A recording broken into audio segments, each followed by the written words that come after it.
ശക്തമായ മഴയെ തുടർന്ന് ഇടുക്കിയിൽ നേര്യമംഗലം മുതൽ അടിമാലി വരെ രാത്രിയുള്ള യാത്ര നിരോധിച്ചു. മണ്ണിടിച്ചിൽ സാധ്യത കണക്കിലെടുത്തുകൊണ്ടാണ് നടപടി. കൂടുതൽ വിവരങ്ങളുമായി സുബിൻ തോമസ് ചേരുന്നുണ്ട്. സുബിൻ, എന്താണ് ജില്ലയിലെ നിലവിലെ സാഹചര്യം? നിലവിൽ ജില്ലയുടെ പല മേഖലകളിലും ഇടവിട്ട മഴ തുടരുന്ന സാഹചര്യമാണുള്ളത്. ഈ നേര്യമംഗലം മുതൽ അടിമാലി വരെയുള്ള പ്രദേശം, അത് നേര്യമംഗലം വനമേഖല ഉൾപ്പെടുന്ന പ്രദേശമാണ്, വനപാത ഉൾപ്പെടുന്ന പ്രദേശമാണ്. അവിടെയാണ് നിലവിൽ യാത്രാ നിരോധനം ഏർപ്പെടുത്തിയിട്ടുള്ളത്. ഈ മേഖലയിൽ ശക്തമായ കാറ്റും മഴയും തുടരുന്ന ഒരു സാഹചര്യമുണ്ട്. വൻമരങ്ങൾ കടപുഴകി വീഴാനും മണ്ണിടിച്ചിൽ ഉണ്ടാവാനുമുള്ള സാധ്യത കണക്കിലെടുത്തുകൊണ്ടാണ് രാത്രികാല യാത്രയ്ക്ക് നിലവിൽ ഈ റോഡിൽ പൂർണ്ണമായ നിരോധനം ഏർപ്പെടുത്തിയിട്ടുള്ളത്. ഹൈറേഞ്ചിന്റെ പല മേഖലകളിലും ഇത്തരത്തിൽ മഴ തുടരുന്ന ഒരു സാഹചര്യമുണ്ട്. നിലവിൽ ഈ ദേശീയപാതയുടെ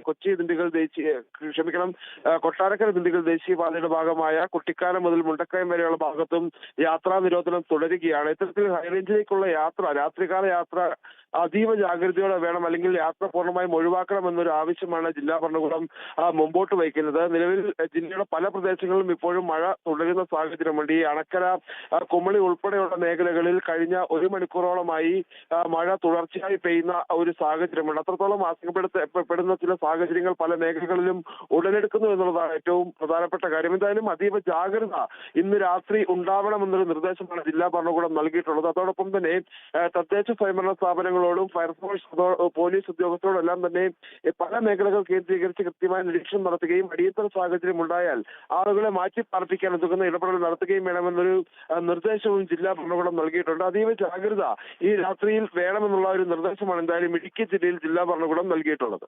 ശരി, സുബിൻ തോമസ് ആണ് വിശദമായ വിവരങ്ങൾ നൽകിയത്.